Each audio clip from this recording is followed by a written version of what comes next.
Not the Footy Show. So the founding member of the John Bateman Appreciation Club was Ricky Stewart, Richard Stewart. It was. Then was yourself, Yes. and then me, and now I think John Bateman has actually joined the club himself. He's one of his own biggest fans. Yes, I think he is. It's going to be interesting to talk about that. I'm worth more money. Give me Of some. course he is. All right, let's get into it. Okay, it's episode 212, not the Footy Show. Warrick, Nicolson, Robb, Cox. Yeah. Let's get into Johnny Bateman. In the last 48 hours or 24 hours, a story broke. Well, let's go back a little bit further. Grand final week and interest in rugby league from a Canberra perspective, from a rugby league fans perspective, was pretty high because the Raiders were riding a crest of a wave. They're going into their first grand final in a long, long time. And a story got broken that John Bateman was after a contract upgrade. Not even 1 year into a 3-year deal that also included a big transfer fee that the Raiders paid Wigan. And everyone sort of looked at it and went, what? And then we worked out that he'd actually changed managers. Who did he go with, Coxsmith? I've no idea, mate. I couldn't tell you the details on that, but I reckon you might have it written. Isaac Moses is the one that he went with. He transferred from, I think, a UK-based agent, which is fine. It's totally his decision and all the rest of it. But it came out at a time of the week that you kind of went, that sounds ominously like a agent-placed piece of information. And as it turned out, it kind of got blown over. The excitement of the grand final came and went. And Canberra obviously played pretty well in that grand final, but weren't good enough to beat the Roosters.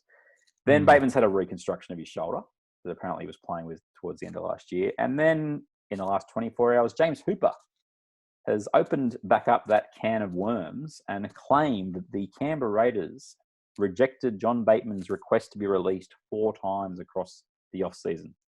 That's a lot of times, Coxsmith. That seems at least 3 times more than Ryan Madison had at the Tigers, who ultimately got released.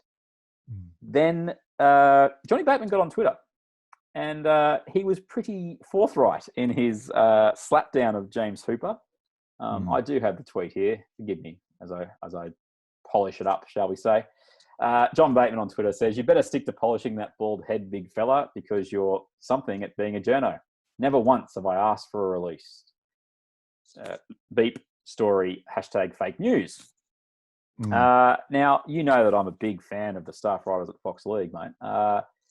What they're really good at is taking a tweet and turning it into a story. Yep. This did not become a story. They had their story up there from James Hooper for the next 12 hours that this had happened, and they were sticking by James Hooper. But the story that Bateman had put up there didn't make Fox Sports app. I was stunned. I was like, surely this is one of those first things that would go up. Then James Hooper, who clearly would have been stinging from this, rang up Donny Ferner, the CEO of the Raiders, and has led with this story.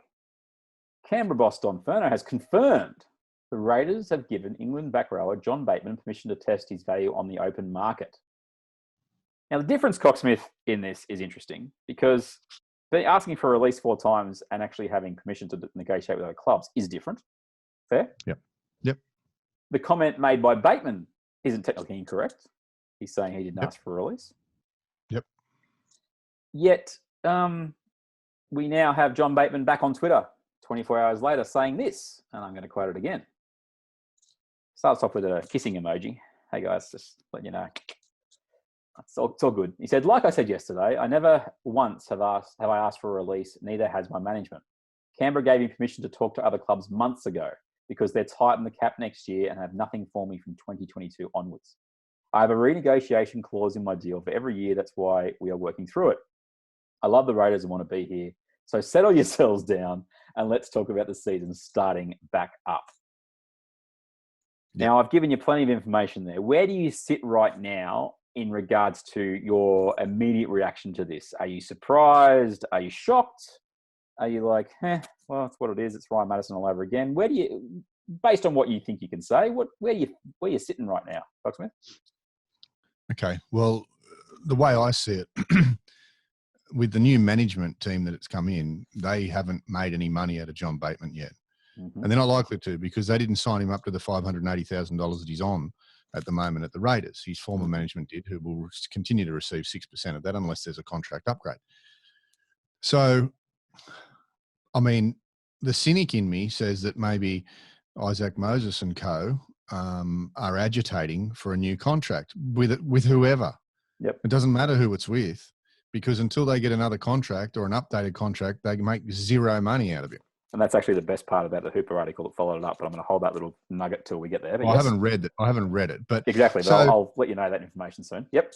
So I don't know. I think the players sometimes get caught in the middle of this, and rightly or wrongly, are pawns in a game of making money. Mm-hmm. Now, John Bateman is a very good player. You know that. I was the second or third person to join the Appreciation Society, and I'd like to think that he could make the most money that he possibly could. Yep. But my problem with John Bateman is that he's not. I think in that Canberra team, he's worth every cent of the 580. Right. But I don't know if in another team he would be worth as much, because he's very much an ad-lib style player. He plays off the cuff quite a lot, as well as he does do it. They don't play with a severe amount of structure at the Raiders. Yep. So I'm not sure that he would be worth that much to another club.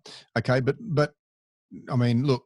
Hooper may have worded it wrong in when he said ask for a release 4 times. That was the key.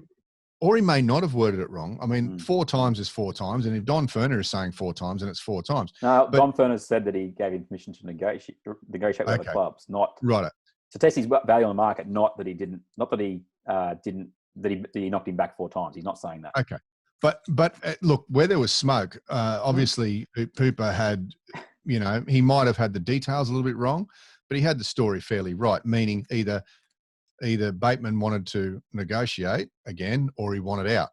Mm-hmm. Because if he's testing his worth on the market, what that tells me is that either he's going to, let's just say for argument's sake, another club says to him, we'll give you $700 a year. The first thing he does is he goes back to the Raiders and said, look, I've been offered $700 a year from the other club. What are you going to do about it? Yep. And the Raiders might say, look, we simply don't have it, mate. We can give you $30,000 a year more, and that's it. And you know what? I don't know. But my opinion is that maybe his manager would go, yep, cool, grab that 610, and now we'll take 6% of that. Yep. So whether the Raiders have got room in the cap from 2022 onwards or not. That's the nugget in here.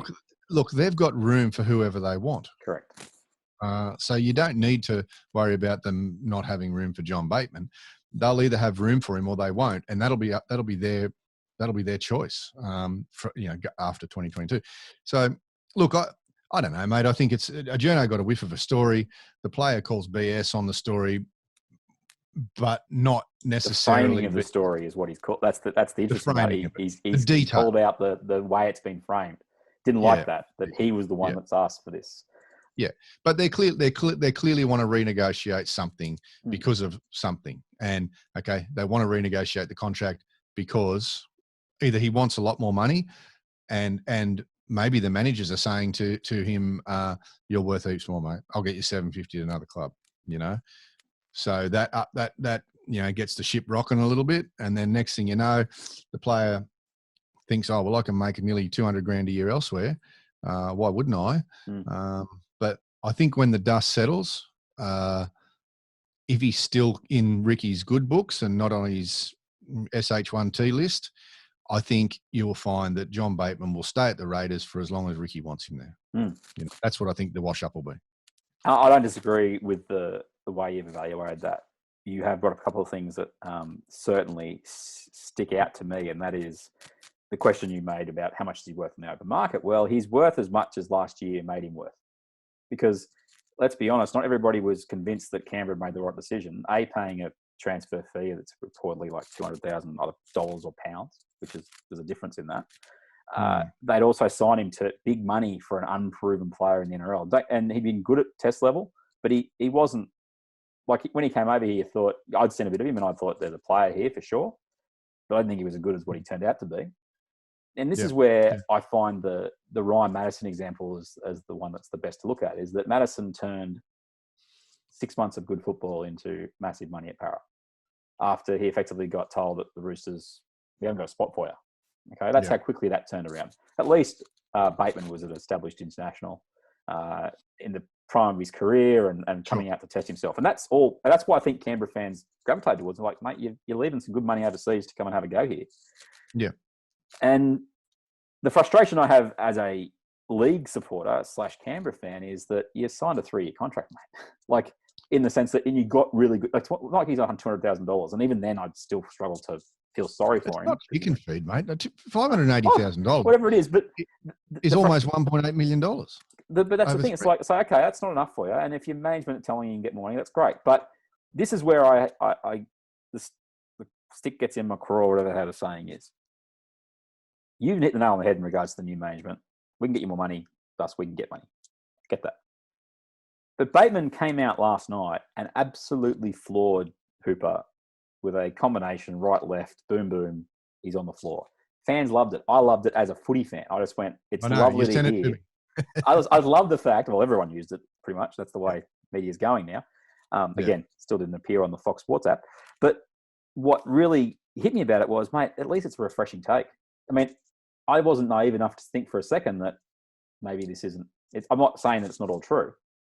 But the way you've come out and basically said what you've said and the way you framed it, I'm not agreeing with. I was happy with that. I was thinking that's good. Yeah. Then within the next 24 hours, he's had to backtrack. And the bit this is the bit that sticks in my craw. I think it's the way of saying it. This is the line.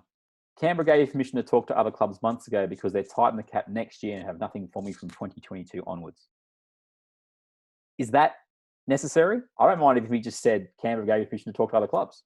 That's fine if you just said that. But where that extra bit of information comes in, it's like the translation from my end is, if you don't upgrade me, now I ain't here in 2022. Yeah, I'm going to leave.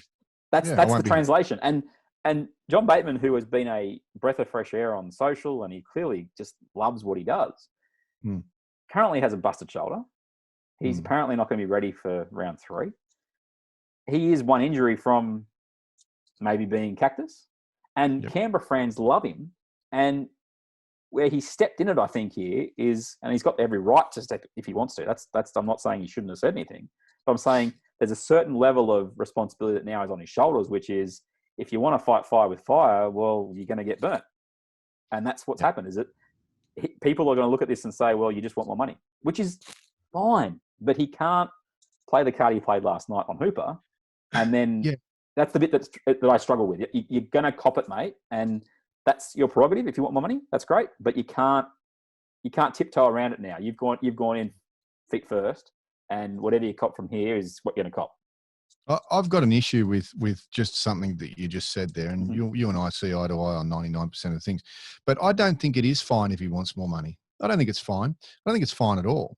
I think $580,000, especially in this current climate where people are losing their jobs and there's over 600,000 Australians out of work who would normally be gainfully employed. I don't think it's all that good, and I don't think it's that fair. $580,000 is pretty darn good. Yeah. Right. My other issue with Bateman, and I might be a little bit naive here, but he's got a contract till the end of 2021, correct? That's the word, yep. Why does he need a new manager? He's locked, loaded, and delivered. What? No. It's a legit question. I don't disagree Why with does he need a new manager? Why do you need a new manager when you have a contract in place until the end of 2021? Because he wants more What money. is the new manager going to do now? Because he wants more money. And okay, when I said I'm fine with him wanting more money, it doesn't mean I'm agreeing that he should get it. If that's what he wants, but everything that comes with that, he's got it on our shoulder. That's the reality. Look, and the other side of it is he has to prove the shoulder before anything. I can't imagine a club with a bit of nous and a bit of knowledge about the particular injury that he's got are likely to say to him, "We'll give you $750 and we'll sign today." Yeah. I don't think that's going to happen. I think the club will say, "Look, why don't we wait till you get back on the park? Have a quick look, get our doctors to check you out, give you the full once-over. We'll probably even get you a couple of MRIs or whatever you need to do to really dot your I's and cross your T's before they offer any kind of money." I hope he makes a massive comeback, and I hope he kills it, for his own sake. But at the end of the day, managers for these players have got a lot to answer for about the current. The NRL's got some questions and things as well, but this whole empire building based on the 6% they're going to get, it's not good for the game. I think the NRL needs to reel these managers in and understand that there are a few managers out there that can bring a club to their knees and will do so and quite often play power games that paint a club into a corner. I'm not saying this particular manager has or hasn't done in the past, but there are those who have. So yeah, I'm in agreement with you on a lot of that, because I think you're spot on about the timing. That's where it's tone deaf in the current situation, especially when you hear that the NRL is going to cut X amount from their own staff budget, all the rest of it. Clubs have let staff go that's their life. And it's over in a flash. And that's the bit that I just go, Bateman, you've earned the right to be in this discussion for the money you want, but you do have 2 years left. And the way you've positioned it, 2 or 3, we're a third of the way through. All of a sudden, it's now on Canberra that they haven't got anything for him in 2022. That's the bit that I just thought wasn't. I didn't think it was necessary. Whether it's true or not is the irrelevant part. It's just that one is going to get a few Canberra fans and rugby league fans who were last night firmly in the Bateman camp. They're going to say, well, mate, it is about money. That's what you want. Of course it is. You know, the line at the end also, as we finish it up on this, is that he goes, so settle yourselves down. Well, Johnny boy, you stirred the hornet's nest up last night massively when you had a crack at Hooper, which everyone loved, apart from probably Jimmy Hooper. But he wouldn't have loved it. But you can't you're having your cake and eat it too situation here. And I'm going to leave you with one last thing. And I'm waiting for the Star Friars to pick this one up. But Boyd Cordener's knees, mate, they're no good. They're cactus. Well, how do you know? Uncle Nick. Have you been on the MRI machine? Uncle Nick said that, you know, we budgeted out 24 games. We wouldn't have Boyd for 2 because his knees. True. You know, said knees are no good. But he basically said but you know, so if Boyd's not right in 12 months, Johnny Bateman to the Roosters, mate. I'm just saying it could happen. Will you still be an unabashed Bateman fan if he goes to the Roosters? Well, he keeps playing like he has in the last 12 months. I will be, because he's just a gun. Like it's if he can leave us for the premiership, I'd be happy with that. Look, who knows what's happening there with Cordner? But here's I'm stirring that up, everybody. I know, but here's my last say on it: that the Raiders are under no obligation to have anything in the cap for anybody after their contract. Their contract that they're currently on is up. So for John and his management to be you know, a little bit whiny about the Raiders don't have anything for me after 2022. We've still got 2 years to go to get there, mate. So, you know, maybe start looking next year. That's what most people do, is they start looking at the beginning of or the end of their second last year. So. Final 2 points. One is back to your tone deaf thing. Canberra have just had 3 players leave the club in the last week. Jack Murchie's gone to the Warriors for new opportunities. Yep. Luke Bateman has given time off rugby league. And JJ Collins has gone because he can't make men's meet if he's not playing football. Sure. In the same club, the same day. I want my money. Anyway, the last one is that club that James Hooper has linked John Bateman to. It's not the Roosters. In that very same article, and this is why I love this kind of writing, he's gone through saying, you know, Bateman's agent has been agitating for a release from the final year of his contract in 2021 since last year. The Bulldogs are the favourites to win his signature, given they're one of the few clubs who will be cashed up and could offer the $800,000 a season Bateman's management team is chasing. That is where I don't have any respect for the way this article has been put together. Because if the Bulldogs aren't currently, they are ahead of the Roosters and any other club in the we'll link them to stage. It's just, if you want to stick by the story, go for it, Hooper, but don't put that one in there and just pretend that. It's disappointing. They're a rebuilding club, though. Everyone knows that they're saving a war chest to be spent on a new team. We don't know what that team is made up of yet, so they will link every kind of marquee player with the Bulldogs. You know how it works. I know how it works, but it doesn't mean I have to like it, Coxsmith. Anyway, it doesn't matter. Let's get on to the next part of the show, which is the HMAS, PVL, NRL. We're back to talk about the launch of the new season after the break here at Not the Footy Show. Not the Footy Show.